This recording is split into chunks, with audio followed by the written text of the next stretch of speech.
नमो ऋभुतानं नमो सिद्धानं नमो आर्यानं नमो वत्सानं नमो लोहेश्वरेशानं मंगलम भगवान वीरो मंगलमो गौतमो गणि मंगलम कुंकुंदादियो जयेन्द्र नमोस्त मंगलम शर मंगल मांगल्यम सब कल्याणकारकम प्रधानाम सधर्मानाम जैनम जयंतु शासनम जैनम जयंतु शासनम चिदानंद चिद्रूप जो जिन पर मातम दे सिद्ध रूप सुविशुद्ध जो नमो ताहि कर से परमात्म निज वस्तु जो गुण अनंत में शुद्ध ताहि प्रकाशन के निमित्त बंधु देख प्रभु।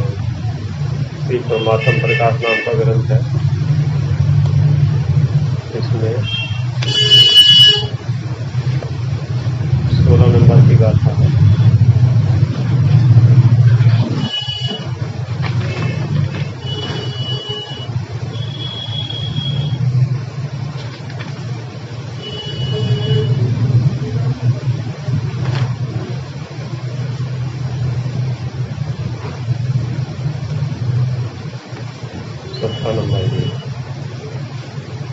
नित्यु निरंजन नानमो परमानंद साहु जो एऊ सो संतो शिव तासु मुनि जही भाव।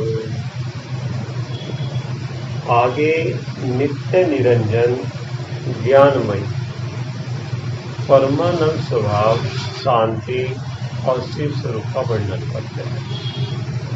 नित्यु निरंजन नानमो अर्थात नित्य माने नित्य, निरंजन अर्थात जो निरंजन है जिसमें किसी प्रकार की भी फिटकारिता नहीं, ऐसा निरंजन जो अपने ज्ञाय भाव है उसमें परदव और परभाव का प्रवेश नहीं है। परदव प्रभाव का प्रवेश नहीं है, परछेद परकाल परभाव परभाव परदव छेद काल भाव का भी उसमें प्रवेश नहीं है, नास्ति है। अपने स्वैदव स्वैच्छेद स्वकाल स्वभाव से अस्ति है और परदव छेद काल भाव से नास्ति है। ऐसा नित्यु निरंजन नानमो परमानंद साहु अर्थात अपना स्वरूप कैसा है, नानमो माने ज्ञानमयी है। अर्थात ज्ञानमयी को कहा, राग देशमयी क्यों नहीं कहा कि राग देशमयी स्वभाव नहीं है। राग देश तो विभाव है, उदयाधीन है, मलिन भाव है, क्षणिक भाव है, सदाकाल नहीं रहते, ऊपर ही ऊपर तिरते हैं। जैसे स्फटिक मणि के ऊपर लाल काले रंग के जो निमित्त पाकर वो लाल काला रूप दिखता है, हरा रूप दिखता है, ऊपर ही ऊपर। जैसे जल के अंदर तेल की बूंदें ऊपर ही ऊपर तिरती हैं, ऊपर ऊपर रहती हैं, प्रवेश नहीं करती, ऐसी नित्यु निरंजन अर्थात निरंजन है, मैल नहीं है उसके अंदर, काय का राग देश का मैल नहीं है। ऐसे स्वभाव को कैसा ज्ञानमय है अर्थात वो राग देश क्रोधमयी मानने वाला नहीं है। कि किस जीव के, सभी जीव के, जीव मात्र के सबका स्वभाव कैसा है, नित्य निरंजन है, ज्ञानमयी है। अगर निगोद का जीव भी है वो भी नित्य निरंजन है, किसी भी अपेक्षा से उसमें किसी भी नए से स्वभाव में, किसी भी अपेक्षा से किसी भी नए से उसके स्वभाव में आज तक भी किसी प्रकार की न्यून अधिकता नहीं हुई। तो ऐसा नहीं है कि सिद्ध दशा में जाने के बाद उसके स्वभाव में कुछ अधिक हो गया हो और निगोद की हीन पर्याय में जाने के बाद उसके स्वभाव में कुछ न्यूनता आ गई हो। स्वभाव तो जैसा था, जैसा निगोद से निकला था वैसा का वैसा स्वभाव सिद्ध दशा में तिष्ठता है, वहां भी वैसे ही तिष्ठता है जैसे निगोद की दशा में तिष्ठता था।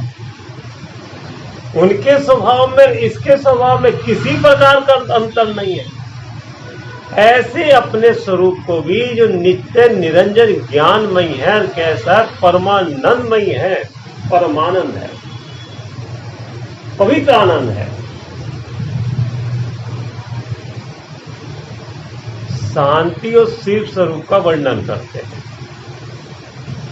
द्रव्यार्थिक नैकर कैसा है? अविनाशी है। अगर द्रव्य की दृष्टि से देखा जाए तो वो अविनाशी है, उसका नाश नहीं होता। कब से लेकर, अनादि से लेकर अनंत काल तक उसका नाश नहीं होने वाला। तो जो बोधमती है वो द्रव्य को, जीव को क्षणिक मानते हैं, उसका निषेध करा कि वो क्षणिक नहीं है, वो विनाशी है, त्रिकालिक है, नाश वाली वस्तु नहीं है। नाश वाली जो विनाशिक जो वस्तु होती हैं वो उदयाधीन वस्तु होती हैं, पर्याय नाशवान होती हैं, लेकिन स्वभाव नाश वाला नहीं होता। ऐसे अविनाशी शब्द को कहकर इसको निषेध करा। निषेध को कैसे कर दिया कि मेरा कभी नाश नहीं होता, क्योंकि मैं सदा काल रहता हूं। शब्द भाव से रहित कर दिया अविनाशी शब्द कहते ही। मरण कब है, वेदना कब है, अकस्मात है, लोक कब है, परलोक कब है। ना जाने लोक में मेरा कुछ हो जाए, परलोक में मैं कहां जाऊंगा, कहीं नाश हो गया तो। ये सब वेदना है, वेदना का भय में कहीं प्राण न निकल जाने। शब्द भाव से रहित कर दिया अविनाशी शब्द कह रहे, तेरा नहीं कुछ बिगड़ने वाला। द्रव्यार्थिक नहीं कर, अर्थात यहाँ पर्याय की बात नहीं कर रहे, यहाँ द्रव्य दृष्टि की बात कर रहे। द्रव्य दृष्टि तो ऐसा है कि कैसा हूं, जैसे मैं सर्वस्व स्वभावी है। अपनी पहचान किससे कराई? सर्वस्व स्वभाव से कराई। उनकी सर्वजपना प्रकट हुआ है पर्याय में, और तू सर्वस्व स्वभाव को लिए बैठा, अब भी लिए बैठा। तेरे सर्व स्वभाव में से ऐसी ऐसी अनंत सर्व पर्याय पति से में निकलेंगी।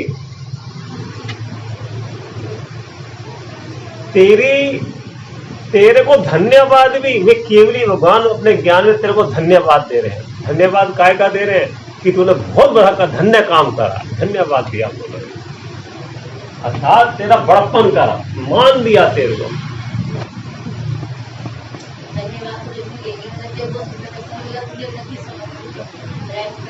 अब कल ही बता रहे थे कि काल अवधि में प्रयोग करने के बाद अपने जीव तत्व को स्वीकार करते ही वो जीव बन गया। अभी अपनी सत्ता को स्वीकार किया है, अविनाशी सत्ता को, जो परद्रव्य से भिन्न, स्वभाव से भिन्न है, उस सत्ता को स्वीकार करने वाला जिन बन गया। कि जिसने अपनी सत्ता स्वीकार कर ली और विनाशिक सत्ता का निषेध कर दिया, ये सत्ता मेरी नहीं है, क्षण क्षण में नष्ट होने वाली उदयाधीन पराधीन सत्ता मेरी नहीं है, जो उदय से रहित है, सदा काल है, सदा काल रहती है, वो मेरी सत्ता है। उसको जिसने स्वीकार किया, विनाशी, नाश नहीं होता। अगर नाश हो जावे धर्म का तो नया नया धर्म कहां से आएगा? अगर धर्म का नाश हो गया, सत्ता का नाश हो गया, नया कहां से आएगा? पर्याय का नाश होगा कि सोने का ही नाश हो जाएगा? सोने का नाश हो ही नहीं, तो वस्तु है। लेकिन पलटने से, पर्याय के पलटने से, पर्याय के नाश होने पर मेरा द्रव्य तो जो का तू रहता है, द्रव्य दृष्टि कर कह रहे अविनाशी है।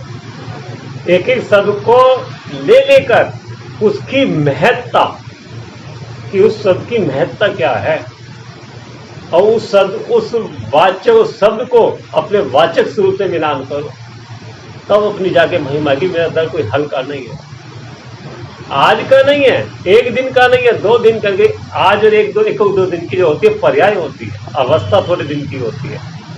लेकिन धर्म जो है वो आज का नहीं है, सदा काल, सदा से था, सदा काल रहेगा, और जैसा था वैसा रहेगा, परिवर्तन नहीं होता, अपरिवर्तनशील है।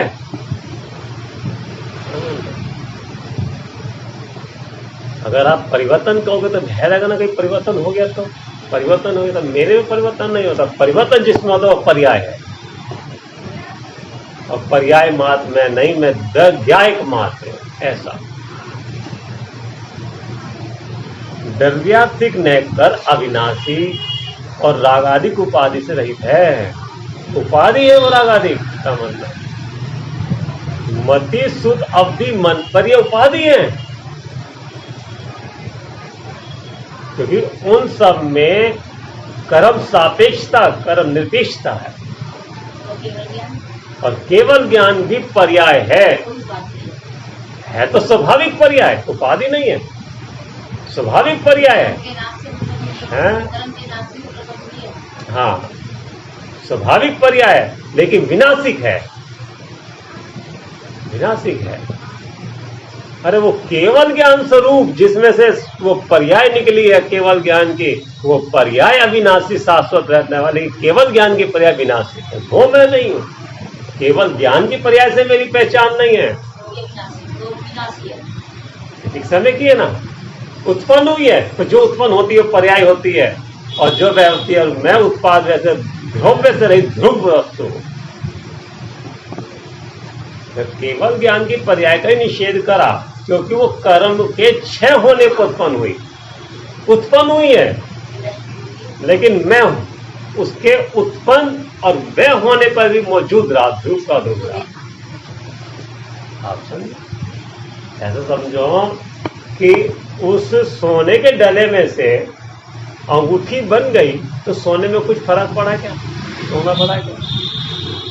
और अंगूठी का वह होकर पैंडल रूप या कड़े रूप का उत्पाद हुआ तो सोने में कुछ घटा क्या? सोना तो हर अवस्था में जैसे का तैसा रहा। तो मति शुद्ध आदिक से या मन पर ज्ञान से या अवधि ज्ञान से, केवल ज्ञान होने से उस ज्ञायक स्वभाव वस्तु में कुछ घटा की बढ़ा, ये कहना मतलब है। ना मैं घटता ना बढ़ता, अघट बढ़ स्वभाव भी ना घटता ना बढ़ता हूं, घटने बढ़ने वाली पर्याय है। ऐसा जोर, ऐसा जोर अविनाशी तत्व का जोर चले, द्रव्यात्मिक न कर कैसा है, अविनाशी है, नाश नहीं होता। तो जब नाश नहीं होता तो इसका मतलब अजर अमर तत्व है। तो नहीं तो भय रहेगा ना, उदय में भय रहेगा ना। और जब अपने वस्तु का पता है आपको कि किसी व्यक्ति का हाथ में से सोना लेकर कीचड़ में फेंक दिया या आग में फेंक दिया, दोनों में से, तो जिसको अपने सोने के प्रति पूरा भान कॉन्फिडेंस है कि अग्नि के अंदर जाने के बाद भी वो सोना और चमकेगा, नष्ट नहीं होगा, तो निशंक रहेगा ना, या भय रहेगा? कीचड़ में जाने के गिरने के बाद भी उसे भय रहेगा, निशंक रहेगा। कीचड़ के जाने के बाद उसे जंग नहीं लगेगी, तो निशंक होकर ज्ञाता रहेगा ना। ऐसे अपने ज्ञायक का ज्ञाता है, ज्ञायक के ज्ञायक चैतन्य विहारी। जब ज्ञायक के भी ज्ञाता रह जाते हैं तब चैतन्य की रूपी वाटिका में विहार होता है उनका। चेतन रूपी वाटिका, वाटिका तो उद्यान कहो, उपवन कहो, जिस उपवन में 10 धर्मों की सुगंधित निरंतर महकती है। और उस उपवन में जब वो चैतन्य रूपी परिणति विहार करती है तो उसको अंदर भी वो महकती है, खिलती है। 10 धर्म की जो सुगंधी है वो परिणति प्रकट होती है। ऐसे रागादिक उपाधि से रहित, रागादिक, तो रागादिक के साथ नो कसाई भी आ गई। मोह राग देश को मान माया लोग, हाथ से रति रति शोक भय जगुस्सा तीन भेद, रागादिक उपाधि, उपाधियां आई हैं। उस उपाधियों से मेरा जो ज्ञायक स्वरूप भगवान आत्मा है, उसकी उपाधियों से कोई महत्व नहीं है, प्रशंसा नहीं है, बड़प्पा नहीं उपाधियों से, बल्कि उपाधियों से मेरे त्रिकाली भगवान आत्मा को लांछन लगता है, मैल लगता उपाधियों से। मैं उपाधियों और उपाधि जितना ही मैं नहीं हूं। आप समझो कैसे? जैसे दीपक को सूरज की उपमा दी जाती है, तो क्या दीपक सूरज का मुकाबला कर सकता है?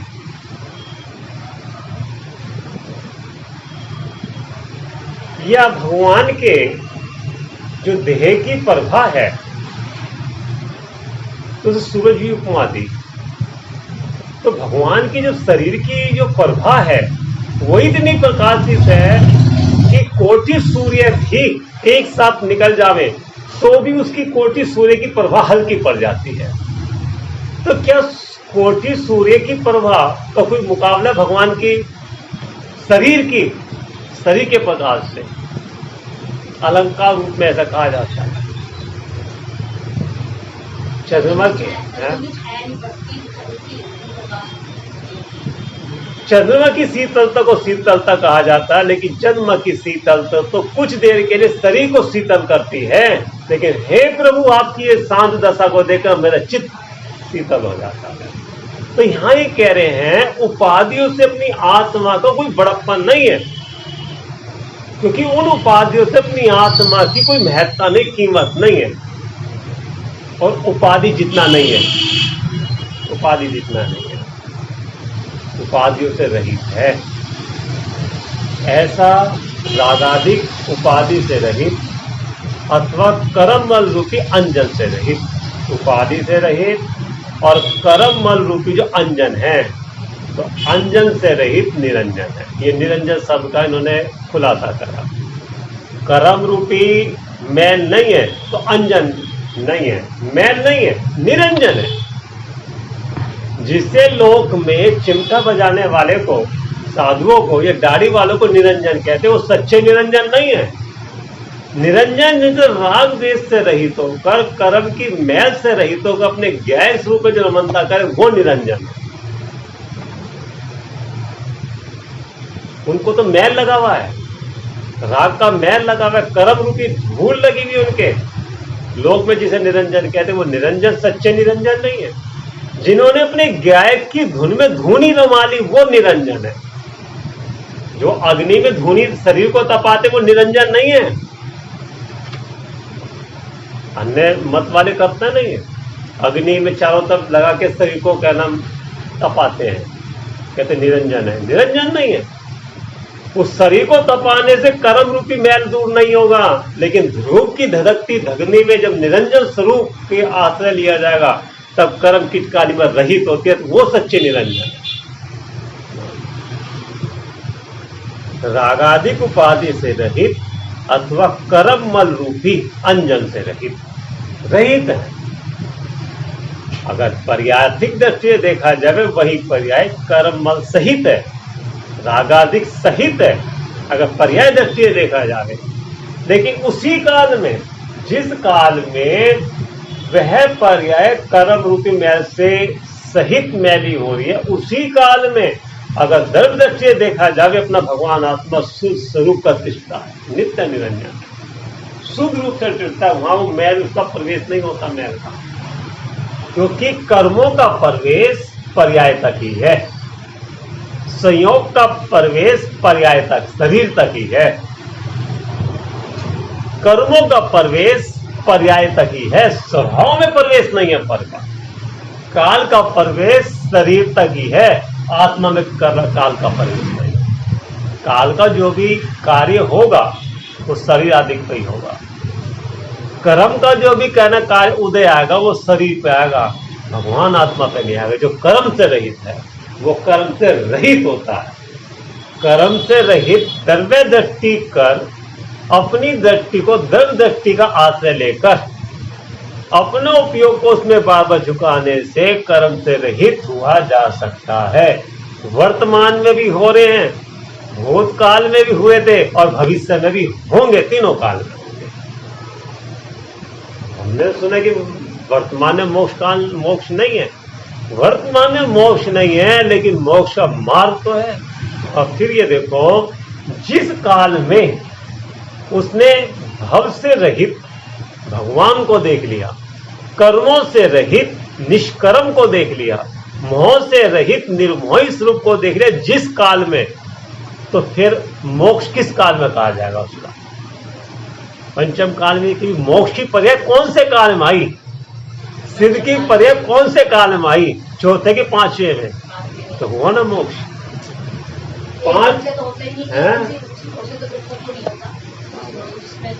पांचवें काल, पंचम काल में ही मोक्ष की शुरुआत करी ना।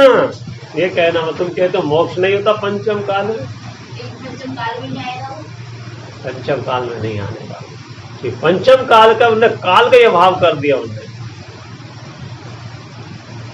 रागाधिक उपाधि से रहित अथवा कर्म मल रूपी अंजन से रहित केवल ज्ञान से परिपूर्ण है। भले वो केवल ज्ञान की पर्याय अभी वर्तमान में नहीं है, लेकिन केवल ज्ञान स्वभाव तो त्रिकाल शोभता है, त्रिकाल अब भी शोभता है।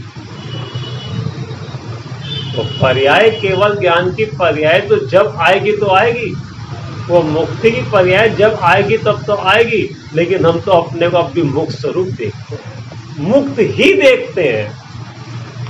धन्य वो जिनेश्वर जिन्होंने हमें मुक्त स्वरूप का भान कराया, कर्म से रहित कर तो हमें भान करा। धन्य वो जिनेश्वर देव, और धन्य हमारे भाग खुल गए कि इस काल में भी हमें गुरुदेव जैसे कहना गुरु मिले, जिन्होंने हमें तिरने का गुरु बताया। ऐसे अपने स्वरूप की महिमा सुनकर किसको बहुमान नहीं आएगा, किसको अपना बोलो, भगवान के मुंह से अपनी मुक्ति की बात सुनकर किसको उछाला नहीं है, किसको खुशी नहीं होगी।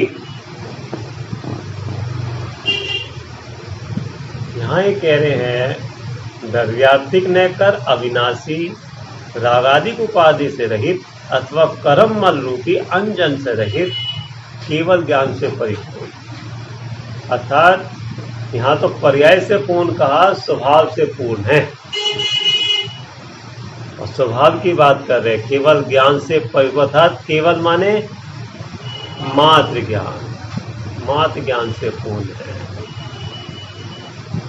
और शुद्धात्मक भावना कर उत्पन्न हुए वीतराग परमानंद का पंडित है। तो यहाँ भावना से वो भाव वाली भावना नहीं है, भावना का मतलब रमनता, स्वरूपाचरण वाली भावना है। एक तो भाव से भाने वाली भावना, जो अब अंतरंग रुचि पूर्वक स्वरूप के आश्रय से भावना भाई जाते अपने आत्म कल्याण की, वो भावना नहीं कह रहे यहाँ भाव रहित होना, भाव से रहित हो जाना, उस रूप हो जाना, उसमें तन्मय हो जाना, उसमें लय हो जाना, एकमेव हो जाना, यो भावना उस शुद्धात्म की भावना से उत्पन्न हुए।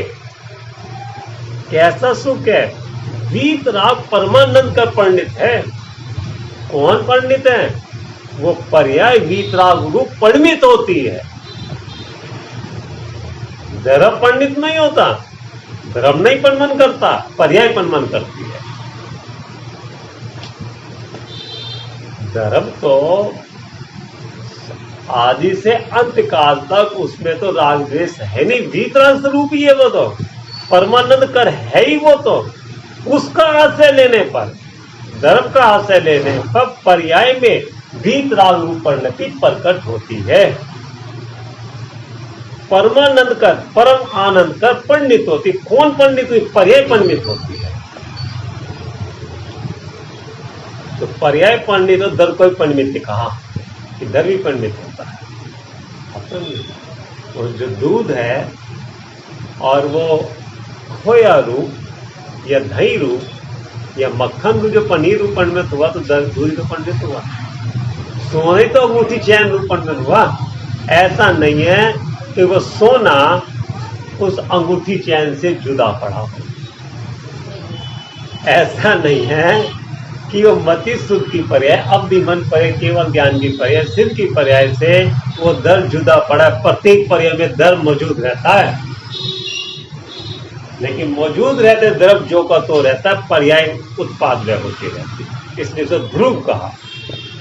ध्रुव का आश्रय करने पर, ध्रुव की दृष्टि करने पर, फिर मति सुख की पर्याय का व्यय होकर केवल ज्ञान की पर्याय उत्पन्न होती है।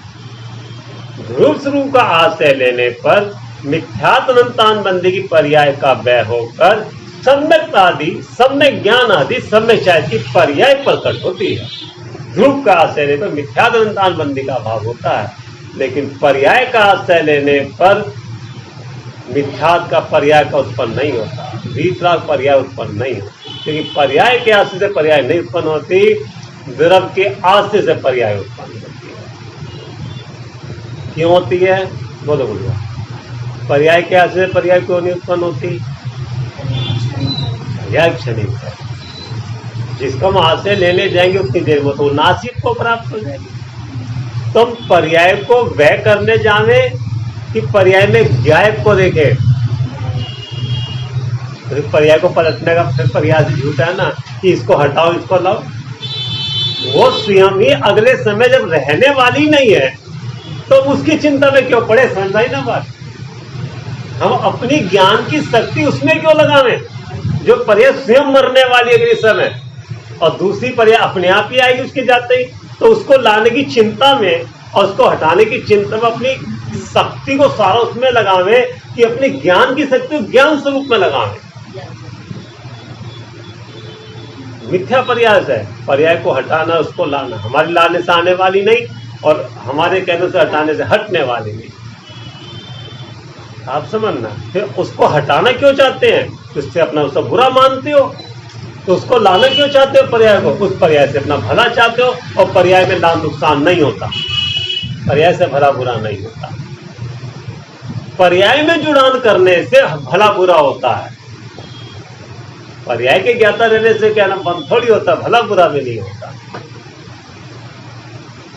यहां जो ये कह रहे हैं केवल ज्ञान से परिपूर्ण और शुद्धात्मा की भावना कर उत्पन्न हो गई। कैसा सुख उत्पन्न होता है? वीतराग परमानंद कर परिणित है, पड़ता है। पर्याय में सुख निरंतर आता है। कब तक आता है? जब तक वो पर्याय धर्म का आश्रय रखती है।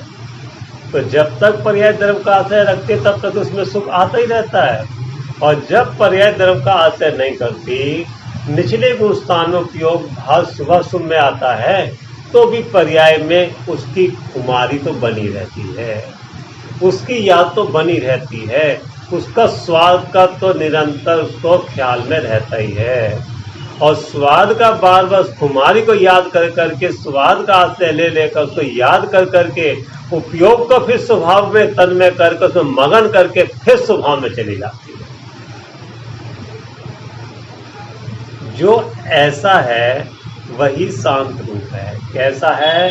जो ऐसा अपना स्वभाव है, कैसा वीतराग परमानंद का जो अपना स्वभाव है, वही शांत रूप है, वही शिव रूप है, वही सत्य है, वही शिव है, वही सुंदर है। इसके अलावा और कोई दूसरी वस्तु नहीं है।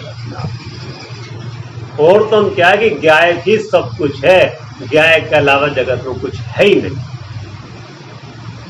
आप समझो ना कि अगर श्री मंदिर में अगर भगवान नहीं है, जिन बिम नहीं है, तो फिर हमारे लिए क्या है? वो सोने का मढ़वा हो, फिर वो शिखर पे सोने के कागज तक के, तो हमारे लिए क्या प्रयोजन है जिसमें जिन बिम नहीं विराजमान, शांत मुद्रा विराजमान नहीं, जिन बिम भी विराजमान है लेकिन राग सहित है, श्रृंगार सहित है, तो हमारे किसी प्रयोजन की नहीं, कोई मूल्य नहीं है। और जहां वीतराग शांत मुद्रा विराजमान है, हमारे तो क्या ना वो खंडर में भी विराजमान है, हमारे तो वही सब कुछ है। ऐसी देह में अगर भगवान आत्मा मौजूद है, देह से रहित विधेयी नाथ मौजूद है, तो उस देह की भी कीमत है। और अगर तो विधेयी नाथ नहीं रहा तो देह की भी क्या कीमत है? हमारे तो सब कुछ वो विधेयी नाथ है। जो देह में रहते हुए भी देह में नहीं रहता, वो विधेयी जो है वो कैसा है? शांत रूप है, शिव रूप है, और वही एक सत्य है, बाकी सब असत संसार है। उसी परमात्मा का शुद्ध गुण स्वभाव, हे प्रभाकर भट्ट तू जान अथा ध्यान कर। कैसे कर? उसी परमात्मा का, जिस परमात्मा का तू ध्यान करता है, उसी परमात्मा को शुद्ध गुण स्वभाव जानकर, हे प्रभाकर भट्ट तू भी उसको जान, और जानकर अपने उपयोग को बार उसमें मगन कर, और मगन कर करके उसका रसावादन कर। यही मनुष्य पर्याय की सार्थकता है। विचार सजानंदी सोते स्वरूपी अविनाशी में आत्म स्वरूपी, सहजानंदी सोते स्वरूपी अविनाशी में आत्म स्वरूपी, सहजानंदी सोते स्वरूपी अविनाशी में आत्म स्वरूपी। निज निधि निज में बताई, जो परम उपकार है, उसी के लिए जिन वाणी माँ को वंदना सतिवार है। हे जितवानी भारती कहे जपो दिले, जो तेरी शरणा गए सो पावे सुखे। जावानी के ज्ञान से सूझे लोकालो, सोवानी मस्तक प्रभु सदा देते।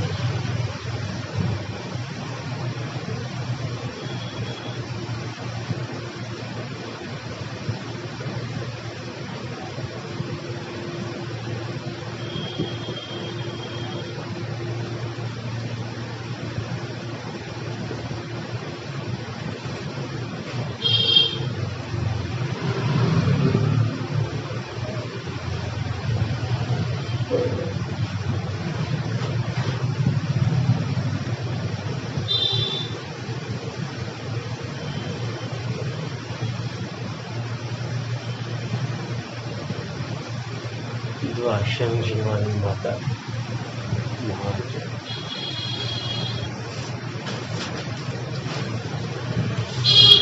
क्या कमाल हो गया आपको, चाहती था।